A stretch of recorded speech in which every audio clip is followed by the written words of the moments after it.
At 15, during a Boy Scout campout, I found myself alone in a tent after my friend, my planned tent mate, unexpectedly cancelled at the last minute. The sun was going down, and after a long day of hiking, we got back to camp to set up our tents.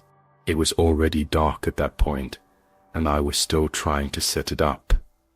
It wasn't as easy doing it yourself. Someone came over and finally helped me, and then we ate dinner. You might assume our tents were pitched close together, but our scoutmasters actually made us set them up quite far apart. Having extra space, I quickly drifted off to sleep. However, I was awoken in the dead of night by the sound of someone stomping outside my tent. My immediate thought was that it was just another scout heading out to relieve themselves. After the cliché telling of scary stories around the campfire, we all went to sleep. I guess I was a little happy that I had my own tent at that point.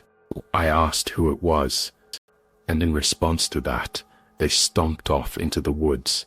I almost found myself going out and following them, but I figured it wasn't worth it and just tried to fall back asleep.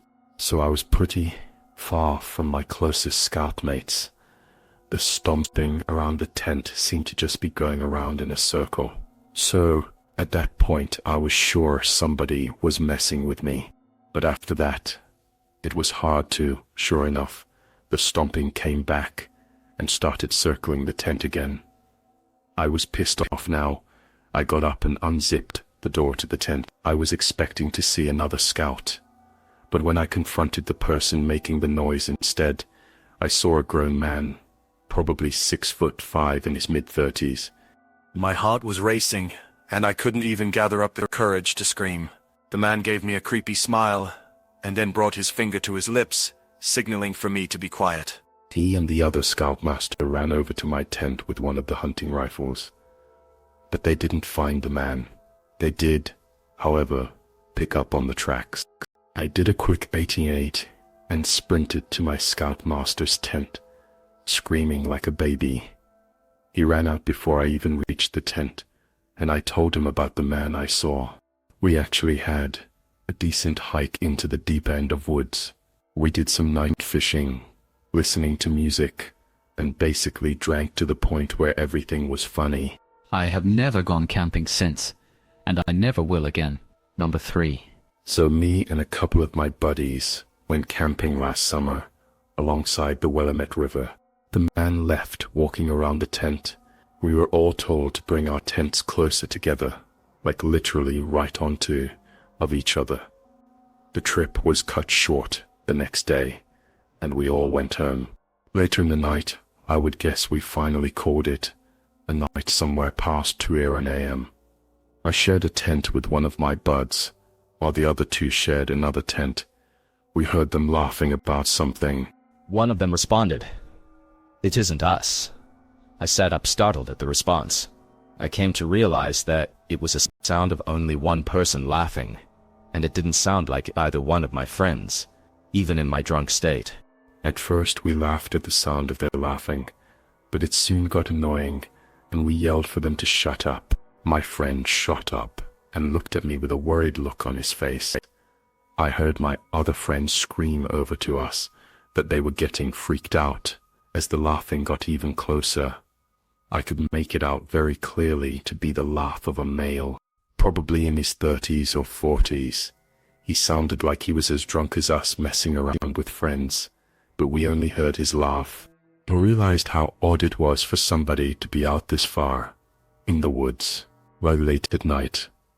The laughing gradually got closer and louder to our campout. We had no idea where whoever that was standing, as he hadn't made a single stepping sound. We sat there in silence, looking at each other. But we couldn't hear any footsteps at all. Now that may not seem like a big deal.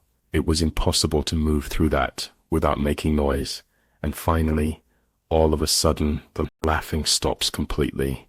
Nobody else. There was something indescribably creepy about his laugh too, as if it was missing something to it. You had to be there to understand what I mean. The laughing was now just at the edge of our campsite. My friend was clearly freaking out, but he was keeping it together the best he could. Finally, something broke to silence the sound of something rubbing against the cottony fabric of the tent. We ran as fast as we could through the woods, our other friends following us. After about 5 minutes of running, we somehow found our car. I actually puked from running so much before taking the wheel. We saw the outline of a hand through the moonlight, pressing on the tent. We both screamed at the top of our lungs before getting out of the tent. I don't condone drinking and driving, but I still believe we were just in this situation by far the most horrific experience of my life. No idea who or what the hell that was, or what they wanted. Number 2. After college, I went backpacking in the Canadian wilderness for a few weeks by myself. To put this in perspective, I was in the middle of nowhere. The nearest town was a 3-hour bus ride away, and I only saw one other person who was from a distance. I took a lot of pictures. When I got home, I had them developed and took a look at them. The pictures were standard nature shots until I got about halfway through my first camera.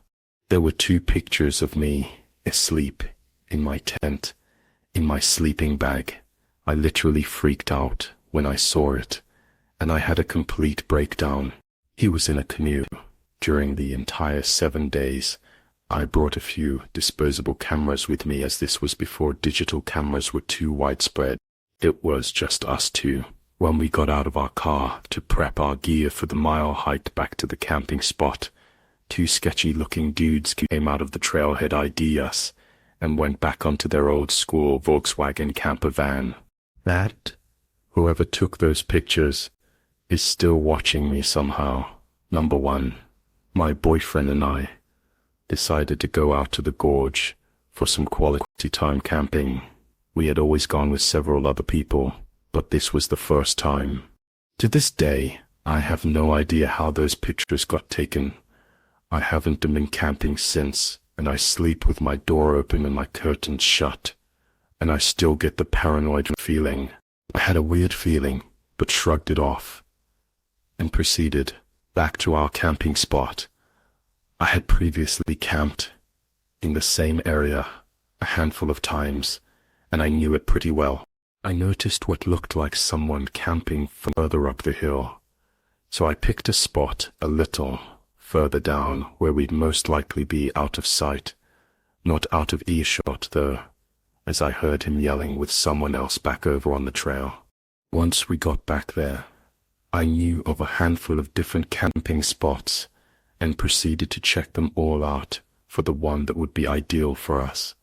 It was starting to get dark by the time we got everything set up, so I figured I'd start looking for firewood.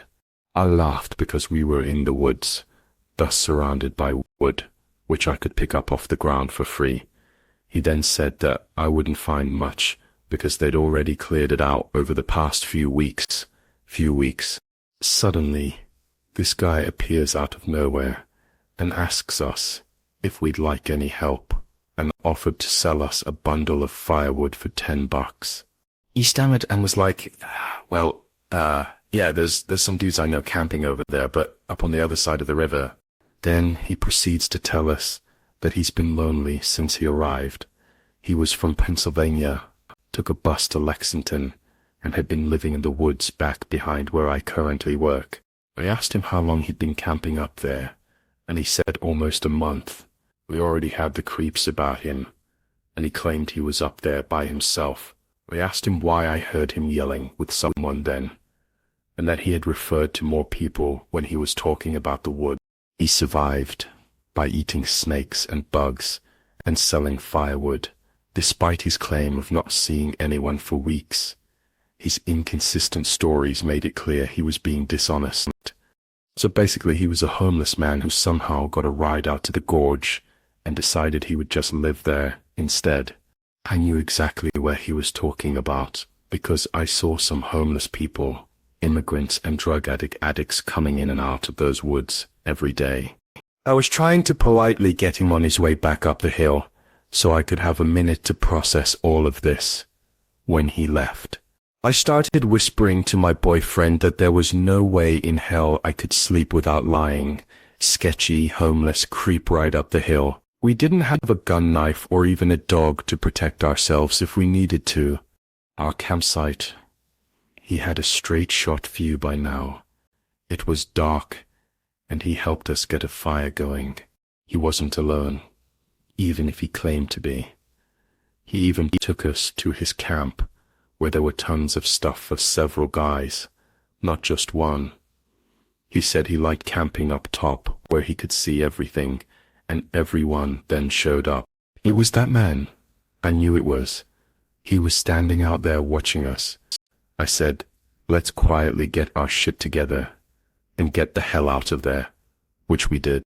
Only we left our new tarps set up because they would make too much noise, and he'd know we were leaving. My boyfriend somehow convinced me to stay a little longer, so we planned to stay the night. But all throughout the night, we heard twigs and branches snapping around our tarp, as if somebody was watching us. The man yelled for us to come back, till only made us go even faster in my mind. We were either getting robbed, raped, killed, or something, because he was not alone. As soon as I stood up with my pack ready to get the hell out of there, he yells. Leaving so soon, we proceeded to get away from there as quickly as possible. The most disturbing thing as we were getting away from there, his stories didn't add up, and his background of where he came from made me believe he was running from something and was trying to hide by living off the grid. I called the rangers the next morning and told them about him. Luckily, all he got from us was a set of new tarps.